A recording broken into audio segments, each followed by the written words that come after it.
आपके 3 पिता हैं। क्या आप जानते हैं, पहले समझते हैं, हम कौन हैं?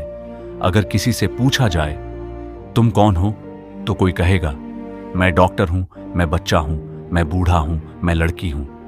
लेकिन क्या आप हमेशा से यही थे? क्या कोई जन्म से डॉक्टर होता है? क्या कोई बचपन से बूढ़ा होता है? नहीं, क्योंकि ये सब शरीर की अवस्थाएं हैं।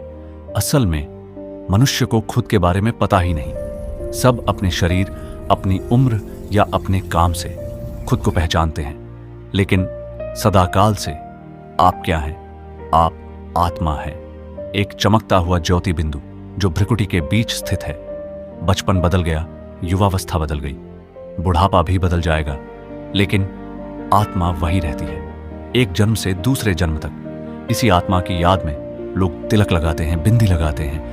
लेकिन आज मनुष्य अपने मूल स्वरूप को भूल चुका है और हर आत्मा के 3 पिता हैं। पहला पिता है लौकिक पिता, जो हमें इस शरीर का जन्म देता है। दूसरा पिता अलौकिक पिता है, जो सभी मनुष्य आत्माओं का पिता है। यह मनुष्य सृष्टि का बीज है, जिसे आदिनाथ आदम एडम भी कहा गया है। और तीसरा पिता सभी आत्माओं का पिता, परम पिता शिव, ज्योति बिंदु, जिसे भगवान कहा जाता है। सिर्फ मनुष्य आत्माओं का नहीं, कीट, पशु, पतंगे, सभी आत्माओं का पिता, जिसे हिंदू शिवलिंग के रूप में पूजते हैं। सदा शिव, सदा कल्याणकारी, सदा निराकार, जो जन्म और मरण में नहीं आते। क्रिश्चियन कहते हैं गॉड इज लाइट, सिख कहते हैं एक ओंकार। हर धर्म उसी एक परम शक्ति की ओर संकेत करता है। गीता में कहा गया है, सर्वधर्मान परित्यज्य मामेकम शरणं व्रज, अर्थात सभी धर्मों को छोड़ मुझ एक की शरण में आ जाओ।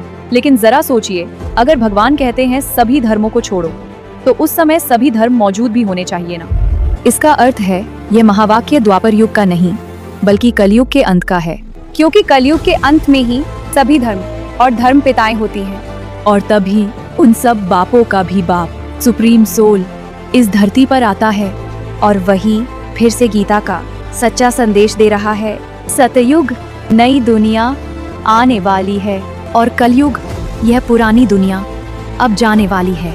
भगवान सिर्फ निराकार नहीं रहते, वे साकार में आकर मानवता को रास्ता दिखाते हैं। विश्व का पिता आया हुआ है, सारी दुनिया को एक सूत्र में बांधने के लिए। एडम, आदम, आदिदेव, आदिनाथ, हर धर्म में जिस एक आदि पिता की मान्यता है, वही आज सभी विश्व धर्मों को एक करने आया है, क्योंकि हम सभी एक परम पिता की संतान हैं।